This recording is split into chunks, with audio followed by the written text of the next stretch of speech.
buktinya dalam surat tersebut, Pak Ferry menyatakan bahwa Pak Ferry meminta tolong kepada kami untuk membuka seluruh fakta nanti di pengadilan. Itu yang pertama. Yang kedua, Pak Ferry juga sampaikan, Pak Ferry saat ini siap mengikuti proses persidangan. Dan Pak Ferry menanyakan, di mana berkas itu saat ini. Makanya kami juga menyampaikan ya, atau menghimbau kepada kejaksaan, kalau memang sudah dirasa berkas itu cukup, segera saja dilimpahkan ke pengadilan. Supaya kita segera uji nih, dugaan tindak pidana yang sedang dihadapi oleh Pak Ferry. Kalau memang bagi kejaksaan berkas itu alat buktinya sudah memenuhi syarat, segera limpahkan ke pengadilan. Tetapi kalau memang berkasnya belum memenuhi syarat, silakan dikembalikan. Nah, kami berharap kalaupun berkas itu dikembalikan, maka kejaksaan memberikan petunjuk sesuai dengan apa yang kami sampaikan. Pasal 44 ayat 4 itu paling penting. Kenapa? Itu poin begitu loh. Karena kalau kita melihat sebenarnya Pak Ferry ini layak sekali untuk diberikan pasal 44 ayat 4, bukan pasal 44 ayat 1 begitu. Nah, lalu kemudian begini, yang perlu saya klarifikasi. Ada sebuah pernyataan yang menyatakan begini, katanya kami tim penasihat hukum secara tidak langsung sudah mengakui telah terjadi dugaan tindak pidana kekerasan dalam rumah tangga. Kapan kami pernah menyampaikan hal tersebut? Begitu loh. Sekali lagi kami mau sampaikan bahwa Pak Ferry sejak awal mengatakan tidak pernah ada dugaan tindak pidana kekerasan dalam rumah tangga. Seperti yang sudah teman-teman dengar juga kan, sejak awal pada saat Pak Ferry di Polres Kediri sekalipun, Pak Ferry mengatakan bahwa tidak pernah terjadi. Bahkan pada saat di Hotel Kediri pun, saat ada janitor janitor itu, pegawai karyawan hotel itu ketemu dengan Pak Ferry juga menyatakan tidak ada perbuatan tindak pidana kekerasan dalam rumah tangga. Bahkan saat kepolisian datang ke hotel, Pak Ferry mengatakan itu bukan perbuatan saya, begitu loh. Makanya ayo kita uji, begitu loh.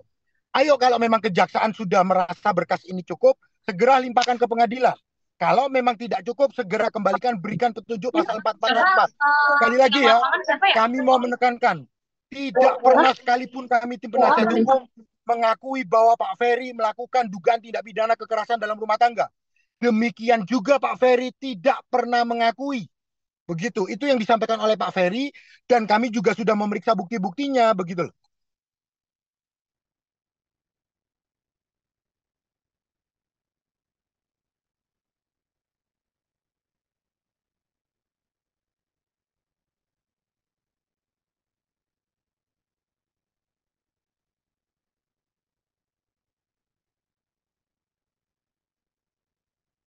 Minta apa?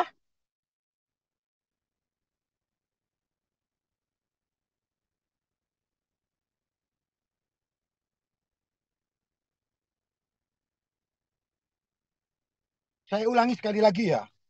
Pak Ferry itu selalu dalam sebuah pekerjaan kontraknya selalu ditransfer kepada istrinya. Itu ada kontraknya tuh. Lalu kemudian ada transferannya juga begitu loh. Jadi kalau dikatakan bahwa Pak Ferry selama ini tidak bertanggung jawab, tidak pernah memberikan nafkah, selama ini setiap Pak Ferry menerima pekerjaan selalu diberikan kepada istrinya. Walaupun kontrak tersebut atas nama Pak Ferry. Makanya itu nanti kita akan buka di persidangan. Semua alat bukti yang kami miliki berkaitan dengan dugaan tindak pidana kekerasan dalam rumah tangga, kami akan buka di pengadilan dan kami akan uji itu di pengadilan. Begitu loh. Sekali lagi, Pak Ferry ataupun kami tim penasihat hukum tidak pernah, baik langsung ataupun tidak langsung, tidak pernah mengakui bahwa telah terjadi dugaan tindak pidana kekerasan dalam rumah tangga. Yang kami tim penasihat hukum sampaikan adalah kami meminta supaya pasal 44 ayat 4 dugaan tindak pidana kekerasan dalam rumah tangga dapat diterapkan dalam pasal yang sedang dihadapi oleh Pak Ferry, begitu loh. Kalau kami meminta pasal 44 ayat 4, bukan berarti kami mengakui bahwa Pak Ferry ini melakukan tindak pidana kekerasan dalam rumah tangga. Kami meminta pasal 44 ayat 4 tersebut karena yang pertama, dugaan tindak pidana ini kan tidak menimbulkan penyakit. Yang kedua, dugaan tindak pidana ini kan tidak menghalangi mata pencarian. Yang ketiga, dugaan tindak pidana ini kan tidak menghalangi kegiatan sehari-hari. Maka bagi kami tim penasihat hukum, lebih pantas atau lebih cocok pasal 44 ayat 4 ini diterapkan dalam dugaan tindak pidana yang sedang dihadapi oleh Pak Ferry. Tetapi sekali lagi, ketika kami menyampaikan pasal 44 ayat 4, bukan berarti kami mengakui bahwa Pak Ferry melakukan tindak pidana kekerasan dalam rumah tangga. Begitu loh.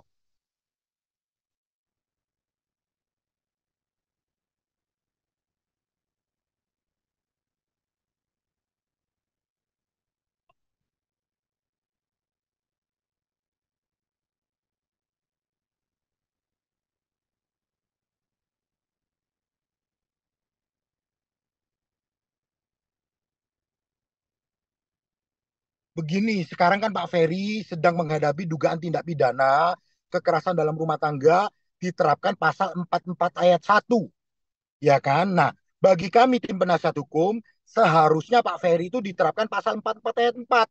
Nanti kita buktikan betul nggak itu terjadi. Karena sekali lagi, kenapa dasar kami meminta supaya pasal 44 ayat 4 Undang-Undang PKDRT dapat diterapkan? Seperti yang tadi saya sudah sampaikan, tidak menimbulkan penyakit, yang kedua tidak menghalangi kegiatan sehari-hari, yang ketiga tidak menghalangi mata pencaharian. Tapi apakah betul ini terjadi atau tidak? Mari kita uji di pengadilan. Tetapi sekali lagi Pak Ferry sudah sampaikan sejak awal bahwa memang Pak Ferry tidak pernah melakukan dugaan tindak pidana kekerasan dalam rumah tangga. Begitu loh. Belum lagi ada saksi-saksi yang pada saat itu Pak Ferry sudah memberikan pesan atau WhatsApp begitulah. Dari chat-chat tersebut kami bisa melihat bahwa apa yang terjadi itu seperti apa. Nah, nanti kita akan uji itu semua. Betul nggak sih telah terjadi dugaan tindak pidana kekerasan dalam rumah tangga? Karena kan sekarang ada dua fakta nih yang disampaikan. Dari kubunya Pak Ferry atau dari sisinya Pak Ferry mengatakan tidak pernah ada dugaan tindak pidana kekerasan dalam rumah tangga. Tapi dari kubu sebelah itu mengatakan bahwa Pak Ferry telah melakukan dugaan tindak pidana kekerasan dalam rumah tangga. Nah, ada dua versi kan. Marilah kita uji itu di pengadilan. Sebelum ada putusan pengadilan, maka Pak Ferry tidak bisa dianggap sebagai orang yang bersalah dong. Begitu loh. Makanya kami meminta, oleh karena indikasinya sudah memenuhi bahwa tidak menimbulkan penyakit, tidak mengganggu mata pencaharian, tidak mengganggu kegiatan sehari-hari, sebaiknya Pak Ferry ini diterapkan pasal 44 ayat 4. Sehingga Pak Ferry tidak perlu dilakukan penahanan, begitu loh. Jadi sekali lagi kami sedang menunggu tindak lanjut dari Kejaksaan Tinggi Jawa Timur. Kalau memang berkas tersebut sudah dinyatakan lengkap, ayo segera limpahkan ke pengadilan supaya benar-benar masalah ini atau tindak pidana yang sekarang diduga dilakukan oleh Pak Ferry ini segera bisa dibuktikan terjadi atau tidak. Nah, kalaupun memang bagi kejaksaan belum memenuhi syarat untuk dilimpahkan ke pengadilan, kami berharap, sekali lagi kami berharap supaya pasal 44 ayat 4 dapat diterapkan. Diberikan petunjuk kepada penyidik supaya pasal 44 ayat 4 itu dapat diterapkan dalam dugaan tindak pidana yang sedang dihadapi Pak Ferry. Nah, Pak Ferry itu sudah menuliskan surat kepada kami tim penasihat hukum terkait dengan apa saja yang Pak Ferry ketahui begitu loh. Apa saja bukti-bukti yang perlu dikumpulkan lebih dalam lagi. Ternyata banyak sekali. Salah satunya ternyata ada kontrak-kontrak kerja antara Pak Ferry dengan orang begitu yang penghasilannya itu langsung ditransfer kepada istrinya. Nanti kita akan buka. Itu kan nanti akan membantah pernyataan bahwa Pak Ferry tidak pernah memberikan nafkah. Begitu. Jadi tolong dong, ayolah kita hormati proses hukum, kita tunggu proses sampai ke pengadilan, kita akan buka seluruh faktanya itu di persidangan. Dan sekali lagi Pak Ferry saat ini sangat siap. Tidak ada lagi Pak Ferry ragu-ragu untuk membuka seluruh fakta itu. Berbeda kalau pada saat pertama kali di mana Pak Ferry masih berharap ada perdamaian. Tapi untuk kali ini Pak Ferry sudah menyatakan tidak ada lagi perdamaian. Semuanya akan dibuka dan dibuktikan di pengadilan. Jadi Pak Ferry sekarang sudah confirm nih bahwa Pak Ferry sudah menerima bahwa oke, tidak ada perdamaian. Selanjutnya Pak Ferry akan membuka semua fakta, alat bukti di depan persidangan begitu. Kenapa Bang? Apa karena maksudnya membalas gitu, maksudnya membalas perbuatannya Mbak Vena gitu, karena dia sudah di dalam dan jadi tidak jadi kemarin kan soalnya sangat pingin berdamai gitu kan, sekarang berubah gitu Bang. Apa karena ada unsur balas, sorry maksudnya balas dendam gitu, atau gimana Bang Enggak, begini kasarnya? loh. Kan awal tentu Pak Ferry sebagai seorang suami masih menghendaki terjadi perdamaian. Tetapi kan dari pihak kuasa hukum Ibu V sudah menyatakan tertutup pintu perdamaiannya. Maka Pak Ferry juga harus mempersiapkan diri dan mempersiapkan mental secara psikologis bahwa Pak Ferry juga sudah siap untuk mengikuti proses hukum dengan baik dan Pak Ferry sudah mengatakan akan membuka seluruh faktanya, akan mengatakan sebenar-benarnya, benar di atas benar, salah di atas salah begitu loh. Sayangnya Pak Ferry sekarang kan dalam kondisi ditahan. Kalau enggak Pak Ferry akan ngomong begitu loh. Makanya sekarang Pak Ferry sudah menyampaikan kepada kami tim penasihat hukum, oke, sudah tidak ada perdamaian, marilah kita fokus di proses penegakan hukum dan Pak Ferry akan membuka seluruh faktanya. Karena selama ini berita-berita sudah terlalu menyudutkan Pak Ferry kan. Nah, Pak Ferry punya hak untuk melakukan pembelaan diri dan pada saatnya nanti sampai ke persidangan, disitulah akan dibuka. Karena sekarang Pak Ferry kan dalam keadaan ditahan, maka tidak bisa menyampaikan apa yang diketahui, apa yang dialami kepada teman-teman media.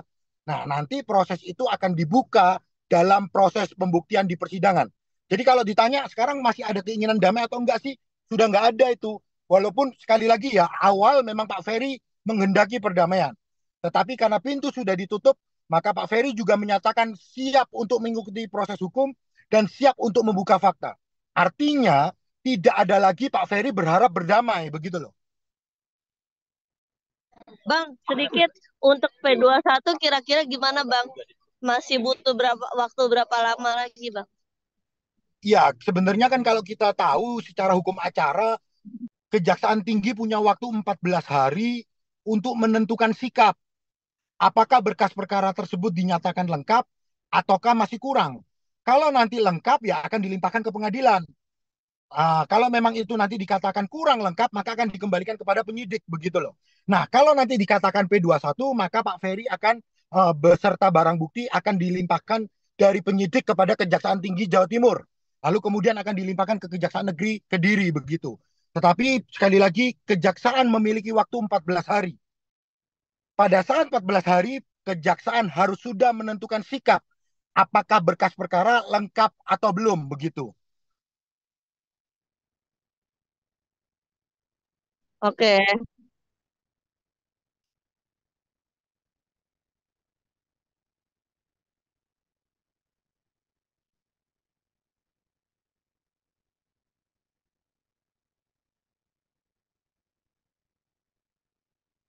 Begini ya, sekali lagi Pak Ferry saat ini eh, fokus di dalam proses penegakan hukum terkait dengan dugaan tindak pidana, lalu kemudian ada gugatan yang ada di Jakarta Selatan, Pengadilan Agama. Itu saat ini fokusnya Pak Ferry. Yang lain-lain itu sedang dikaji begitu loh. Pak Ferry sedang memikirkan itu. Sekali lagi, kalau memang ya, memang ditemukan unsur pidananya ya, kenapa enggak? Pak Ferry kan juga punya hak untuk mengajukan laporan kepolisian begitu loh. Tetapi Pak Ferry saat ini masih fokus di dalam proses penegakan hukum. Di samping itu juga gugatan yang ada di Pengadilan Agama Jakarta Selatan. Begitu.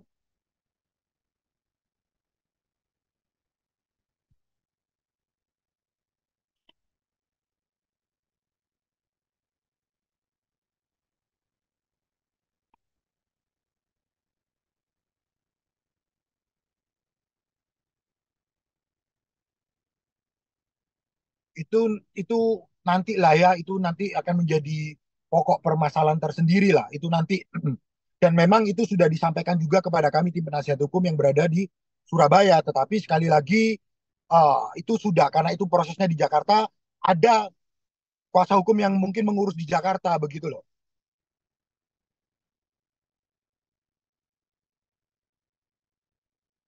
Jadi sekali lagi kami hari ini untuk teman-teman media, yang pertama Pak Ferry menuliskan surat kepada kami dan menekankan bahwa Pak Ferry siap mengikuti proses hukum. Tidak ada lagi upaya perdamaian. Yang kedua, Pak Ferry menyampaikan bahwa Pak Ferry sejak awal tidak pernah mengakui bahwa telah melakukan tindak pidana kekerasan dalam rumah tangga. Itu yang disampaikan oleh Pak Ferry dalam suratnya. Dan kemudian Pak Ferry menyampaikan akan membuka seluruh fakta, alat bukti di depan persidangan nanti. Karena saat ini Pak Ferry kan dalam keadaan ditahan.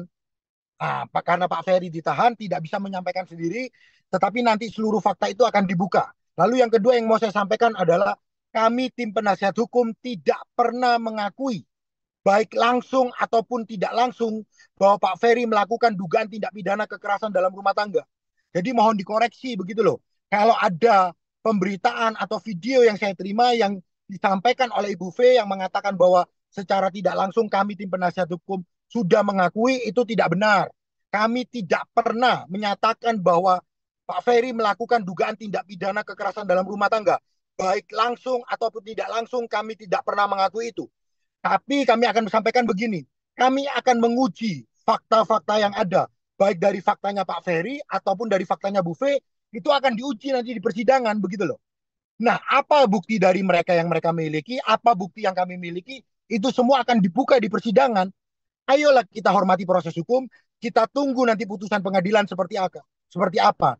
Kami yakin sekali bahwa apa yang selama ini dituduhkan kepada Pak Ferry tidak seperti apa yang diberitakan, begitu loh.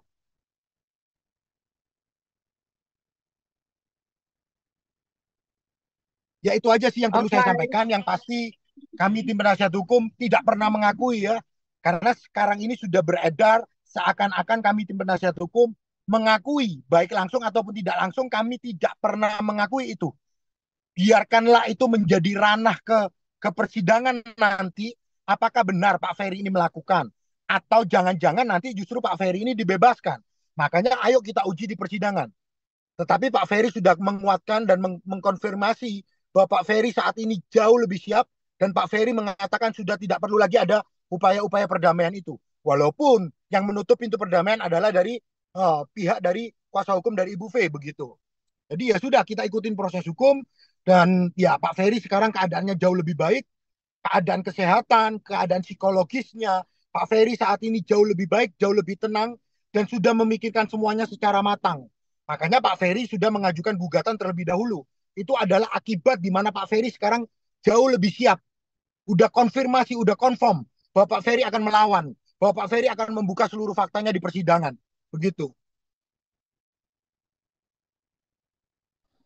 Oke, Bima, Bang. Oh,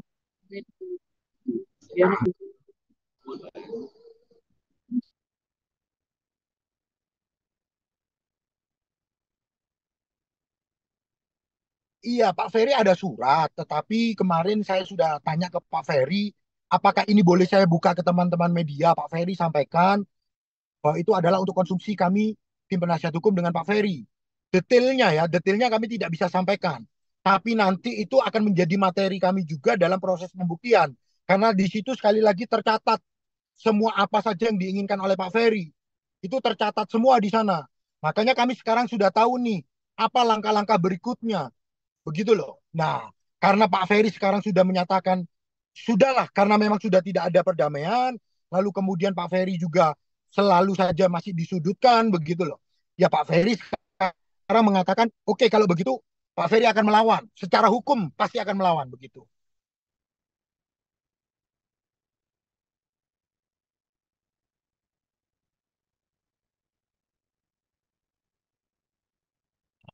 Hmm.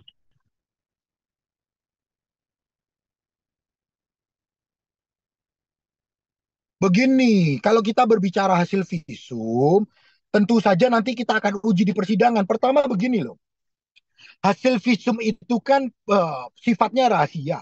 Tetapi kan yang kita tahu nih, teman-teman sendiri juga tahu, yang dipermasalahkan adalah yang tanggal 8 ya. Tempus dan lokusnya adalah tanggal 8, kejadiannya adalah di Kediri. Yang kemudian foto-foto yang beredar keluar darah dari hidung.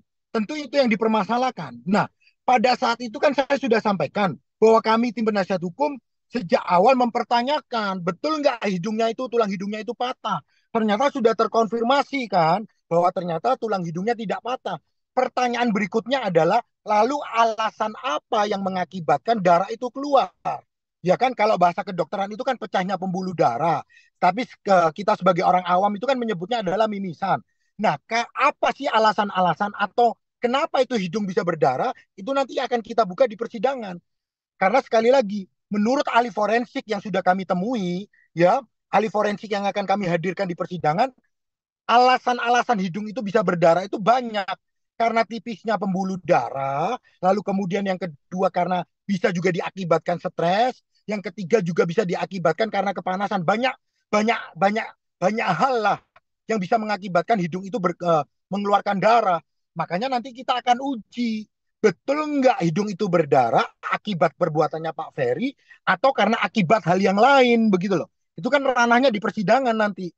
Nah, kami sudah siapkan ahli ahli dokter forensik yang kami miliki nanti untuk kami hadirkan untuk menguji hasil visum yang akan dihadirkan di persidangan nanti begitu loh.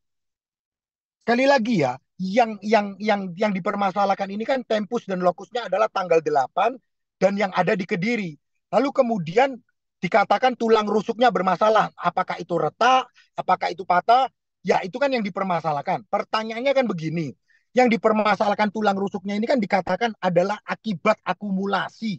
Ya kan? Berarti kan bukan diakibatkan yang tanggal 8 dong. Kalau dikatakan akumulasi kan berarti bukan yang tanggal 8. Oleh karenanya nanti kita juga akan uji apakah tulang rusuk yang bermasalah itu diakibatkan oleh Pak Ferry atau bukan. Ya kan? Nah, itu ranahnya nanti di persidangan.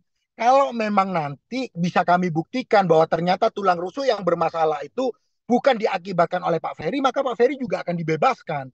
Karena sekali lagi, kalau menurut ahli forensik, tulang rusuk itu bisa juga karena osteoporosis, keropos tulang. Nantilah kita akan buka itu semua di persidangan.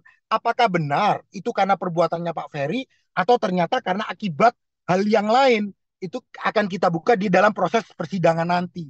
Begitu teman-teman.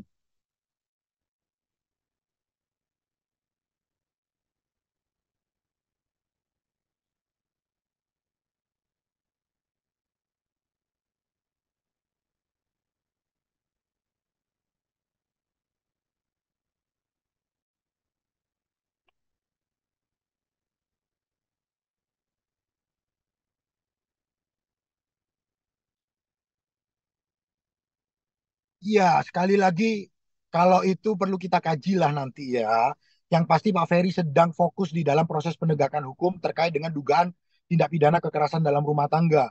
Tetapi yang pasti begini loh, tempatnya untuk menguji barang bukti, alat bukti, lalu kemudian fakta, itu kan di pengadilan, di persidangan. Nah, nanti semua itu akan diuji. Visum akan diuji, keterangan saksi akan diuji, keterangan ahli akan diuji.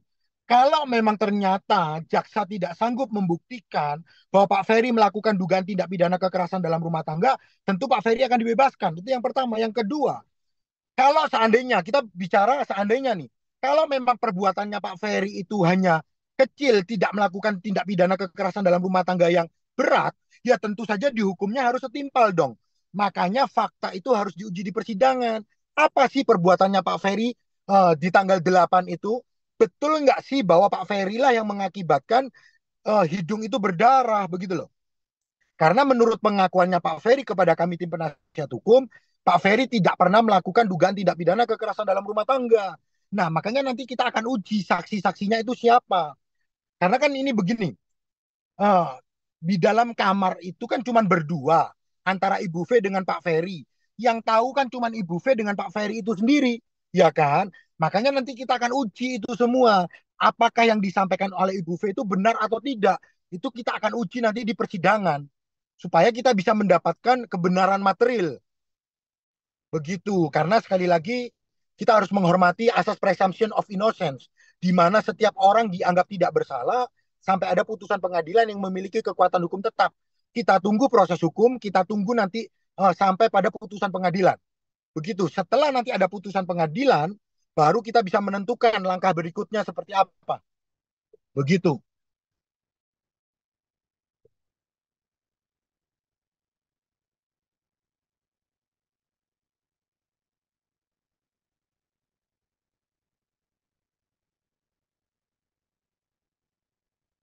Ya, oke, terima kasih ya. Yang pasti Pak Ferry sekarang jauh lebih sehat, secara Bang, psikologis juga dalam kondisi yang baik, siap menghadapi proses hukum, dan Pak Ferry sudah tidak lagi berpikir untuk bagaimana berdamai begitu. Ya ikutin aja proses hukumnya, karena Pak Ferry diberikan hak untuk membela diri secara hukum, begitu. Bang, nanti tuh jatuhnya berarti sidangnya tuh di Surabaya ya, Bang? Apa di Kediri Ya, atau gimana sih, Bang? Di off the nanti di record. Pengadilan Negeri Kediri itu, kemungkinan akan di Pengadilan Negeri Kediri, karena tempat kejadiannya diduga tempat kejadiannya itu kan di Kediri, begitu. Jatuhnya bukan Surabaya ya, Bang? Kenapa? Bukan bukan di pengadilan Surabaya ya, di Bukan, bukan, Kediri bukan ya, di Pengadilan Negeri Surabaya, di Kediri, betul. di Kediri. Oh, oke, Bang. Oke, itu aja sih. Doakan ya, doakan Pak Ferry, juga titip pesan untuk teman-teman media, doakanlah supaya mendapatkan yang terbaik bagi kedua belah pihak. Sekali lagi Pak Ferry menyampaikan bahwa Pak Ferry tidak pernah melakukan dugaan tindak pidana kekerasan dalam rumah tangga. Dan Pak Ferry meminta kepada masyarakat, teman-teman wartawan, untuk menunggu hasil persidangan. Jangan lagi ada berita-berita yang mengait-ngaitkan Pak Ferry itu jatuh miskin, lalu kemudian mengait-ngaitkan bahwa Pak Ferry ini tidak pernah memberikan nafkah, itu semua akan dibuktikan di pengadilan. Jadi mohon untuk masyarakat untuk menahan diri supaya proses hukum ini bisa berjalan dengan baik, supaya jangan sampai ada tekanan publik nih. Kami berharap proses hukum berjalan sebagaimana mestinya, bukan menuruti tekanan-tekanan publik begitu. Itu aja. Oke, terima kasih ya Bang. Yo, makasih ya.